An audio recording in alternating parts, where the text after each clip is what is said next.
truly are passionate about what they're doing, there's never a time that we can do anything fake or planned. It has to always be real. So I want to walk through a little bit of the background of Yuuzoo, take you through a little bit of where we've come from and where we're headed, and share with you some of the exciting news. So Yuuzoo was founded about 4 years ago in Singapore by two gentlemen by the name of Thomas Salakias and Ron Creevy. Thomas was the founder of Nokia Asia, took it from $0 in revenue up to it's about $20 billion in revenue today. Ron and Thomas are focused on the technology aspects and have built this wonderful platform for us. In addition to that, they have these wonderful opportunities with carriers worldwide. So to reach anybody internationally, you've got to be able to hit carriers, mobile handset makers, as well as other devices where people are really utilizing content. Now, the big trends today that we're seeing, it used to be you'd sit down in front of your television and you'd watch TV. And then people started watching with a laptop. And then they started texting their friends while they're watching TV. And now you add in tablets and iPads, and you're up to 4 screens in front of the TV. All those eyeballs are being pulled in different directions for attention. So the trend right now in media is a further division where the fan is looking for greater access, greater connectivity, and greater reach. Everybody today wants the behind the scenes. You look at these VIP sports experiences and sports packages, they're able to offer behind the scenes, all access opportunities that everyone's looking for. And really the best way to do this is through social media.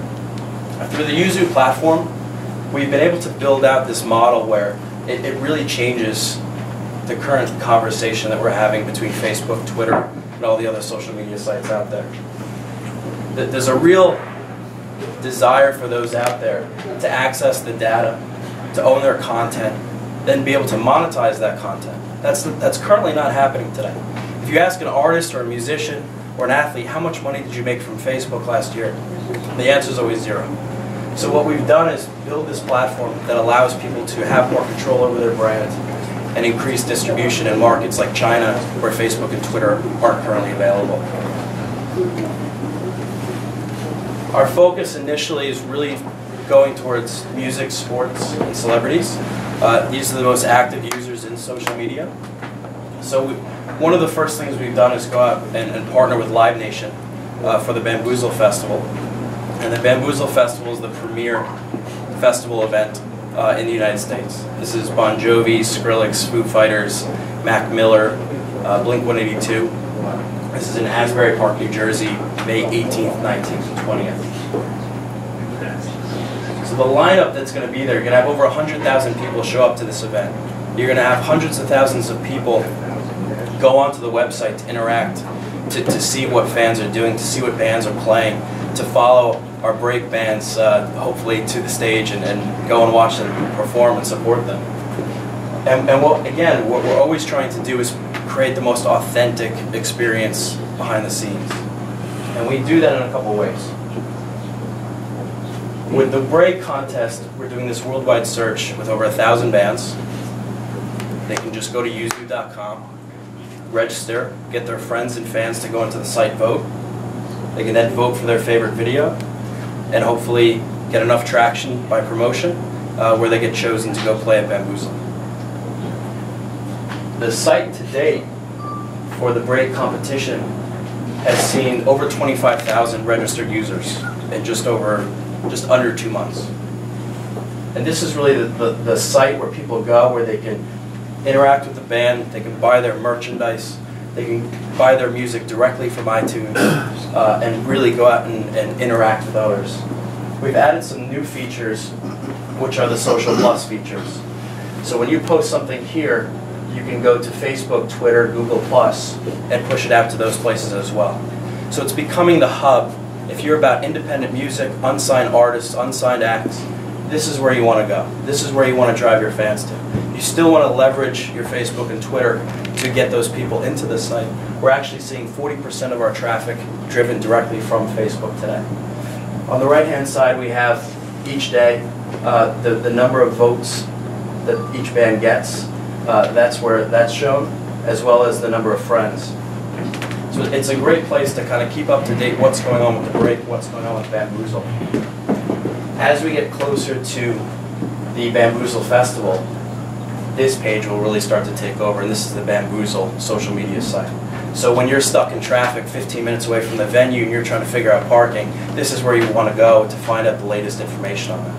When you're walking on the boardwalk and you're trying to figure out who that DJ is up on stage, this is where you're going to want to go to check that out. There's a lot of different things that we'll be adding and announcing in the coming weeks, and we're excited to have you here today, and I'll open it up to questions.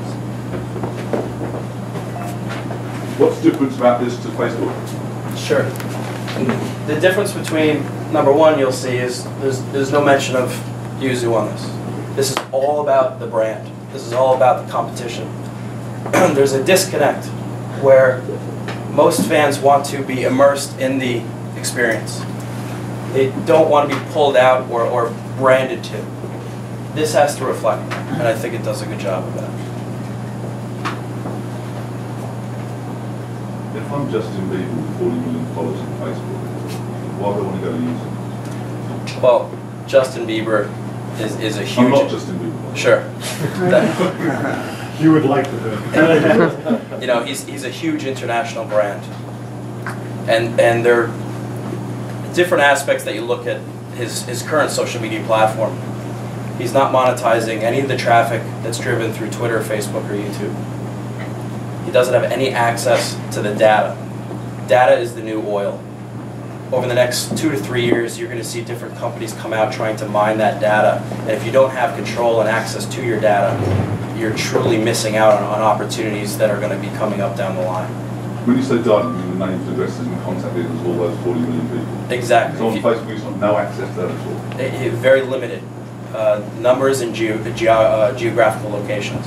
But as far as email addresses, ages, all those different pieces, it's not something the artist has access to. And if I'm Justin Bieber and I want to announce my next world tour, I want to know exactly where the most of my fans are so I can actually go and put that together. Question. You know, watching what's going on with iTunes in the music world, why is this important for the artist or athlete to embrace now? It's important for athletes to embrace this because they've got to control their brand. We recently saw with Jeremy Lin. Jeremy Lin is this huge meteoric rise to fame and glory, and everybody knows his name now. At the same time, there are others that are trying to capitalize on that name without his permission, putting him in positions that he might necessarily not want to associate with. What this allows you to do is to control your brand in a much, much bigger way. If people know that if you want to find out about Jeremy Lin, this is where you go.